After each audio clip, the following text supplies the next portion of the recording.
Kto ma rację, ten stawia litra i kolację, czyli o politykach mądrych i głupich. Macie dość polityki? Ona też. Dlatego Marianna Schreiber idzie do polityki. Zapraszam też na obszerną relację z najważniejszego wydarzenia politycznego wiosny, konwencji programowej Platformy Obywatelskiej. Mądrego to dobrze posłuchać, choćby przez Pegasusa. Co w posiadłości miał ukraiński koleżka Putina oraz kto według Łukaszenki odpowiada za tragedię w Buczy, o tym powiemy za chwilę w telegraficznym skrócie, w skrócie WTS. Czwartek, 14 kwietnia, Maciej Orłoś. Zaczynamy. Jest takie powiedzenie, że nie można być trochę w ciąży. Jest też taki cytat biblijny: niech wasza mowa będzie tak, tak, nie, nie. A co nadto jest, od złego pochodzi. Bardzo lubił kiedyś ten cytat Tadeusz Rydzyk i jedna z pierwszych książek poświęconych ojcu dyrektorowi, napisana w 1995 roku, nawiązuje właśnie do tego cytatu. Te ludowe prawdy pokazują jedno, że nie da się stać w rozkroku między, powiedzmy, tym co dobre, a co złe, słuszne, a niesłuszne. Po co ten chłopsko-filozoficzny wstęp, że tak powiem? No, bo zastanawiam się, jak to w takim razie możliwe, że nasza władza może jednocześnie działać właściwie i niewłaściwie, mądrze i głupio. A tak właśnie jest w sprawie Ukrainy. Z jednej strony mamy jednoznaczne wsparcie, nie tylko ideowe, ale i materialne sił zbrojnych Ukrainy i ukraińskich uchodźców. Wizyty czołowych przedstawicieli władzy w Kijowie, ostatnio prezydenta Dudy. A z drugiej strony zamieszanie z migami mrzonki Kaczyńskiego o misji pokojowej NATO, dogadywanie się z Orbánem i wsparcie we francuskiej kampanii wyborczej w wyborach prezydenckich Marine Le Pen. Skrajnie prawicowej polityczki, nawet nie próbującej ukrywać ideowych i finansowych związków z Kremlem. To wszystko pokazuje, że są pytania, na które nie da się odpowiedzieć tak albo nie. Pytanie o to, czy Kaczyński ma rację, albo czy Morawiecki jest głupi, i oczekiwanie odpowiedzi tak lub nie jest pułapką. Nie będziemy odpowiadać na to pytanie. Pocieszmy się za to tym zdjęciem. W każdym razie, skoro już jesteśmy przy mniej lub bardziej żartobliwych prawdach życiowych, to ja bym do nich odniósł tę prawdę o politykach, którzy mówią prawdę tylko gdy się pomylą. Nasza jest Polska tylko! I bym rozszerzył o to, że mają rację tylko wtedy, kiedy się pomylą. Jedna jest racja. I że postępują słusznie, moralnie i w jakikolwiek sposób tylko wtedy, kiedy się pomylą. Moja jest tylko racja. I rozszerzył to o to, że mają rację też tylko kiedy się pomylą i postępują słusznie i moralnie, także w ramach mylenia się, pomyłek. Więc niech się mylą jak najczęściej. No dobrze, po tym moralizatorskim wstępie przejdźmy do spraw naprawdę ważnych. Marianna Schreiber. Tak, Marianna Schreiber zakłada partię polityczną. No, żeż cholera jasna, mam dość. Nie no serio, partia tak się będzie nazywać. Mam dość. Marianna Schreiber to żona Łukasza Schreibera, sekretarza stanu w kancelarii premiera. Jednak z małżonkiem, przynajmniej od niedawna, różnią ją poglądy. Popularność zyskała występem bez wiedzy Łukasza w eliminacjach do top model. Niestety odpadła, choć nie sądzę, by mąż w tym akurat maczał palce. Nie wiem, jak będzie z działalnością polityczną, ale pani Marianna nie będzie miała łatwego startu. Kilka dni temu okazało się, że Polska Agencja Prasowa odmówiła udostępnienia na konferencję partii swojego centrum prasowego.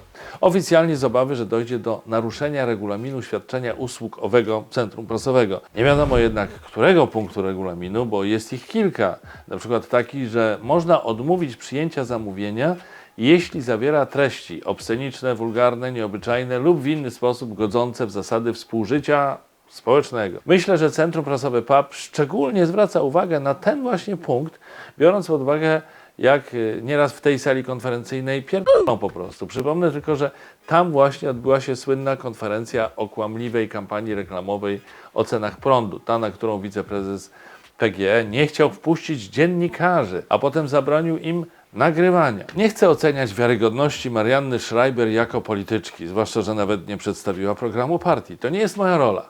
Polskiej Agencji Prasowej chyba też nie. Natomiast przypomnę tylko, że jej prezes Wojciech Surmacz był jednym z częstych bohaterów maili Dworczyka. Wynikało z nich, że to taki facet, na którym można polegać, w każdym razie jeśli się jest z PiS-u. W kwestii zupełnie z tym niezwiązanej, Łukasz Schreiber jest z PiS-u. Jeszcze jedną ciekawostkę o Polskiej Agencji Prasowej możecie usłyszeć w specjalnym segmencie dla patronów. Zachęcam więc, korzystając z okazji, do wsparcia WTS na Patronite, a także do śledzenia mnie na Facebooku, Instagramie, Twitterze i oczywiście subskrybowania mojego kanału na YouTubie.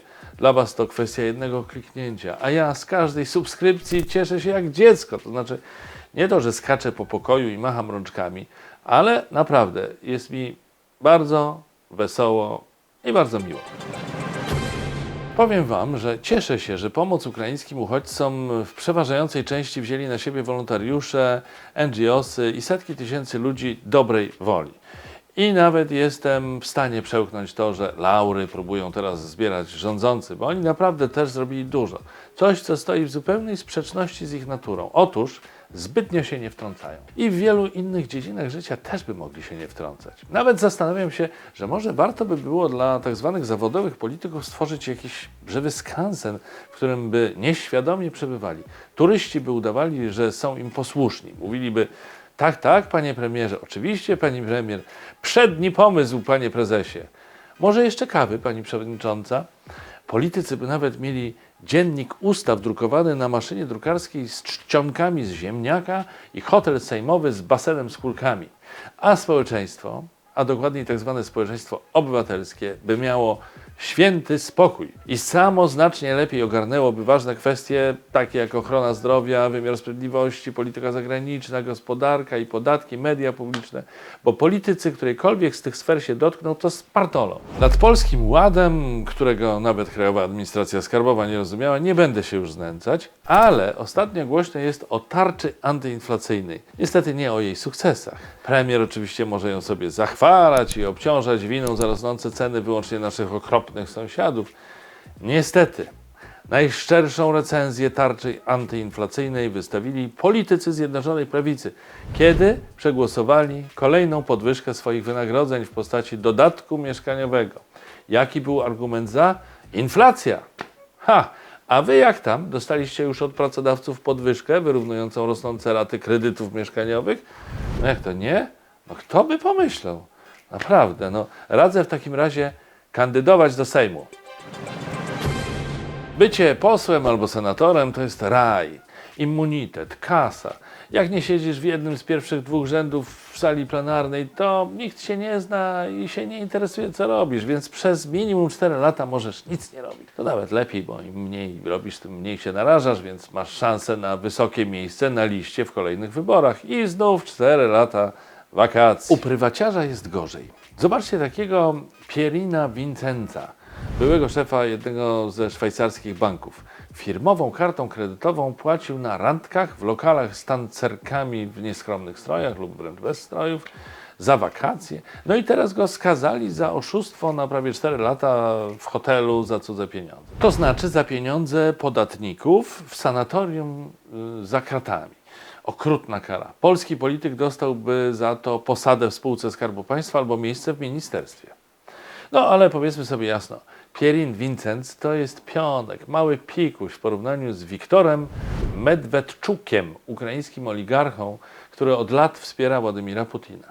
On już wcześniej był oskarżany o zdradę stanu, potem siedział w areszcie domowym, potem uciekł po wybuchu wojny, a teraz schwytało go ukraińskie SBU i sobie posiedzi. Dziennikarze portalu śledczego Śledztwo Info dostali się niedawno na teren jego posiadłości i okazało się, że jest grubo.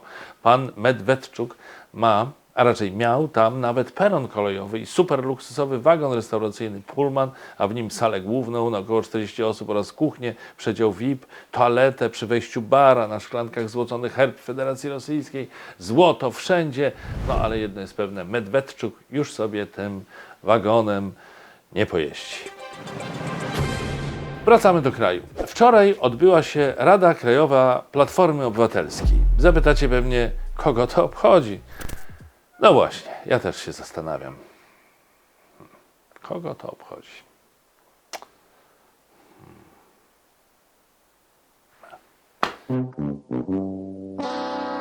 Z innych ciekawostek, podobno część widzów jest wściekła na TVP. Po tym jak 10 kwietnia zamiast sanatorium miłości leciał przytułek nienawiści, czyli jakieś wynurzenia Jarosława Kaczyńskiego. No ale ja nie rozumiem tego oburzenia. Jak ktoś nadal ogląda TVP, to chyba powinien wiedzieć, czego może się spodziewać. Wynurzenia Kaczyńskiego oczywiście odnosiły się do katastrofy smoleńskiej i rzekomych nowych ustaleń Macierewicza. Rzekomych, bo właściwie to samo, tylko nieco innymi słowami powtarza od jakichś 17 lat. I tak mi się z tym skojarzył cytat z niedawnego przemówienia Wołodymyra Zełenskiego. Kiedy ludziom brakuje odwagi, by przyznać się do błędów, przeprosić, dostosować się do rzeczywistości, uczyć się, zmieniają się w potwory. A kiedy świat to ignoruje, decydują, że to świat musi się do nich dostosować. No, bardzo ładnie powiedziane. Kaczyński i Macierewicz powinni czasem się wsłuchać w głosy mądrzejszych od siebie. Wiem, że lubią słuchać, ale niekoniecznie tych, których powinni. Na przykład jeśli głosy pochodzą z podsłuchów. Przy okazji, jak podaje agencja informacyjna Reuters, grupa unijnych urzędników miała być inwigilowana, prawdopodobnie z użyciem Pegasusa. Nie wiadomo oficjalnie przez kogo. Ale my w Polsce wiemy oficjalnie, że nasze służby korzystały z Pegasusa. Wiemy też, nieco mniej oficjalnie, ale ze sprawdzonych i wiarygodnych źródeł, że podsłuchiwani byli przeciwnicy polityczni PiS-u, tacy jak szef sztabu wyborczego głównej partii opozycyjnej Krzysztof Brejza i skonfliktowana z prokuratorem generalnym prokurator Ewa Wrzosek, ta, która chciała sprawdzić legalność wyborów kopertowych. A wiecie, kto miał być inwigilowany w Komisji Europejskiej? Współpracownik, komisarz Wiery Jourowej, tej, która jest z PiS-em na wojennej ścieżce w związku z upolitycznieniem sądownictwa. No, co za przypadek. O, no tutaj zobaczcie, zupełnie przez przypadek przechodził Antoś Orłoś i akurat przypadkiem przygotował kącik kulturalny. Witam. Maciuś? Dzisiaj nie? Okay. Witam. Dziś w kąciku kulturalnym zaczynamy od wiadomości ze świata filmu. Kiedy cały świat spodziewa się słów potępiających działania Putina, światowej sławy wojownik i gwiazda polskiej telewizji po godzinie 22, Steven Seagal nie dość, że się nie zdecydował na takie słowa, to na dodatek nadal zamierza utrzymywać bliskie relacje z kremlowskimi dygnitarzami. Aktor parę dni temu obchodził 70. urodziny w jednej z moskiewskich restauracji w towarzystwie oligarchów oraz prokremlowskich propagandystów. Seagal od lat przyjaźni się z prezydentem Rosji, podobnie jak francuski Gérard Depardieu, który jednak ostatnio zdecydował się jasno stanąć po stronie ukraińskiej, potępiając działania ruskich wojsk, a że również zamieszkuje Rosję, no to można się spodziewać, że aktualnie gdzieś tam walczy o swoje życie. Także trzymamy kciuki. A teraz w kąciku muzyka i kącikowy rekordzista, pan Arek Kłusowski. Dziś ma urodziny, także 100 lat. Wypuścił akurat nowy numer, w związku z czym w kąciku będzie już chyba 8 raz, a zatem Arek Kłusowski w utworze Papierowy Dom. No i chociaż to remix, to i tak no, wszystkiego najlepszego, panie Arkadiuszu. Nie dogonisz mnie, nie dogonisz mnie, przeciąg w głowie.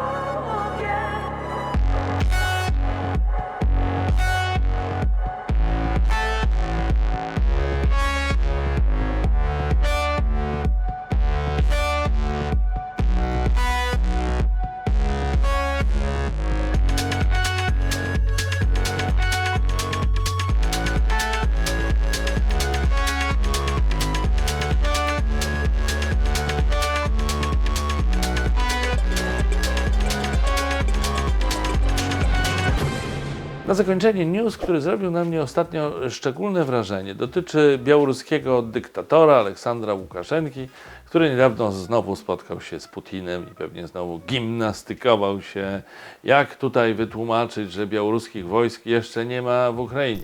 Ale uwaga, oto jak ten mistrz dyplomacji, człowiek, który zatracił się w kłamstwach i prawdopodobnie sam już uwierzył we własną propagandę, choć pewności nie ma.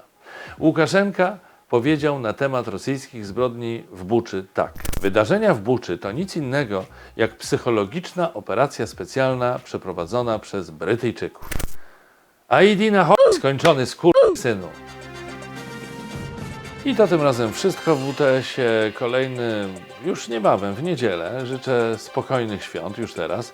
Trzymajcie się. Cześć.